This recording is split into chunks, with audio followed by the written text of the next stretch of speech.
waxaa 23 Febraayo 2017 loo magacaabay xilka ra'iisul wasaaraha Soomaaliya iyadoo lagu soo xushay karti shaqo iyo khibrad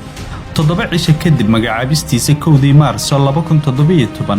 waxaa si aan kala har lahayn oo aqlabiyad ah ku ansixiyay baarlamaanka federaalka Soomaaliya xasan cali khayre wuxuu noqday ra'iisul wasaarihii shanaad ee ugu waqtiga dheeraa Soomaaliya laga soo bilaabo dawladii daaqiliga ahayd ee Cabdullaahi Ciise 1956 waxqabadkiisa iyo isbeddelkii uu dalka ka sameeyay intii uu xukuumadda hogaaminayay waxaa qiray mucaarad iyo muxaafid waxaa lagu bartay xasan khayre in uusan ahayn kaliya hogaamiye aragti dheer leh qorshihiisuna cad yahay kuna dhiiran qaadashada go'aanada adag iyo fulintooda markii uu xafiiska joogay muddo 70 cisho ah ayuu dadka hor yimid una cadeeyay in uu ku shaqaynayo run iyo sharci diyaarna uu u yahay in uu xilkiisa ku waayo haddii taas laga hor yimaado ummadda Soomaaliyeed waxaan rabaa markii mustaqbalka la yiraahdo muxuu xasan khayre ku soo kordhiyay shaqada waddankan kaliya hal mid in la yiraahdo shacabka Soomaaliyeed ayuu soo hor istaagay runtuuna u sheegay hatta haddii ay kalifayso run sheegiddu inaan shaqadayda ku waayo diyaar baan u maalintii uu xafiiska la wareegay wuxuu wajahay xaqiiqooyinkii dawladnimada ee isla xisaabtan la'aanta ku dhisnaa waxaana lagu wareejiyay 2 Maarso dukumiintiyo iyo qasnad eber ah oo aan wax dhaqaale ah ku jirin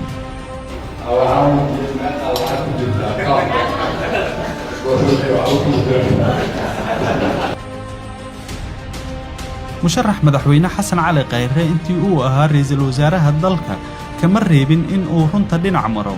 markii ay dadka Soomaaliyeed ugu baahida badnaayeen wuxuuna fuliyay ballanqaadkiisii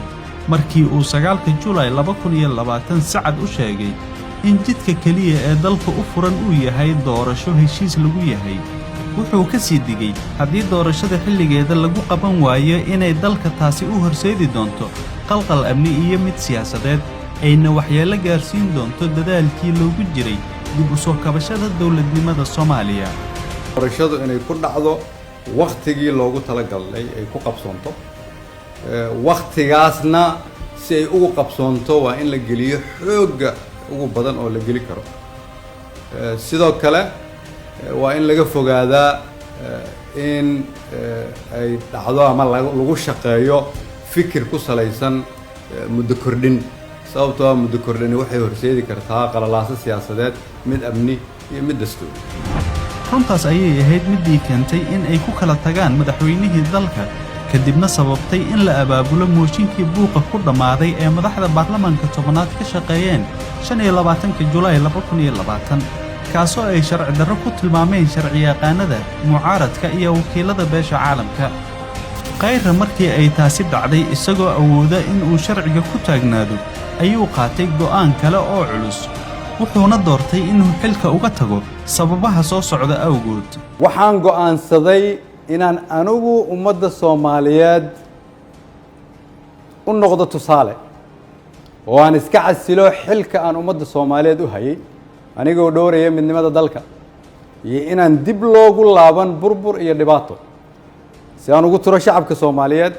qaybna aanan uga noqon khalkhal iyo dib u dhac siyaasadeed oo dalka ku dhaca mid dhaqaale iyo mid amni mid bulsho dalkan rajo ayaan ka leenahay kulligeen dalka ayaa kulligeen inaga weyn cid waliba waa inay aqbashaa in dalka loo turo maanta waa maalinteydii aniga ayaa u turay dalka shacabka Soomaaliyeed meel walba ay joogaan waxaan leeyahay waxaan idinkugu adeegay awooddii ugu sarreysay oo aan awoodo wuxuu dalka iyo dawladnimada uga turay dagaal awoodeed iyo mid dastuuri ah xusuuso waqtigii dalka iyo dadka uga soo lumi jiray khilaafyadii madaxweynayaasha iyo ra'iisul wasaareyaasha dibna u eeg dhaawacyada dawladnimada ka soo gaaray ishaysadka madaxda dalka oo inta badan ay ku dhex jiri jireen dalalka dariska iyo beesha caalamka laga soo bilaabo Cabdiqaasim iyo Cali Khaliif 2001 Cabdullaahi Yuusuf iyo ra'iisul wasaareyaashiisii Cali Geedi iyo Nuur Cadde 2007-2009 heshiiskii Kampala Accord ee laba Shariif iyo Farmaajo 2011 ilaa iyo Xasan Sheekh iyo labadiisii ra'iisul wasaare ee mooshinada iyo qalaasaha lagu diray Cabdi Shirdoon iyo Cabdiweli Sheekh 2013-2014 waxay ahayd in Soomaaliya ay ka korto mooshin iyo xilka qaadis aan loo marin sharciyada dalka u yaala sida xeer hoosaadka baarlamaanka iyo dastuurka dalka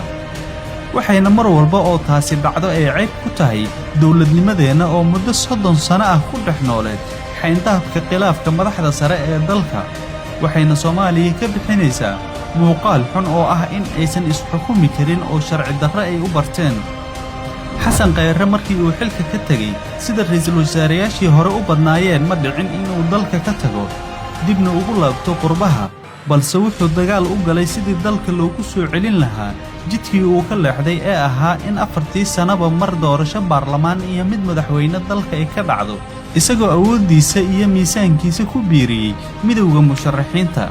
wuxuu ka dhex muuqday dhammaan halgankii loo galay ka hortagga muddo kororsigii ay ku dhaqaaqeen madaxdii baarlamaanka tobnaad iyo madaxweynaha dalkana geliyay qalaasaha musharax madaxweyne xasan cali khayre wuxuu yeeshay hal adeeg uu dadka ku hor yimaado runtana ugu sheego karti uu ku diiday inuu ka mid noqdo koox danley ah oo muddo kororsi sharci darro ah doonaysay iyo weliba geesinimo oo isla kooxdaasi kula halgamo si dalka loogu soo celiyo nidaamkii lagu heshiiyey iyo doorasho wuxuu hadda u taagan yahay xilka madaxweynaha Soomaaliya waxaa yar musharaxa isku darsaday tilmaamahaas aan soo sheegnay haddana xog ogaal u ah fursadaha ay Soomaaliya haysato iyo sida looga faa'iideyn karo dadka iyo dalka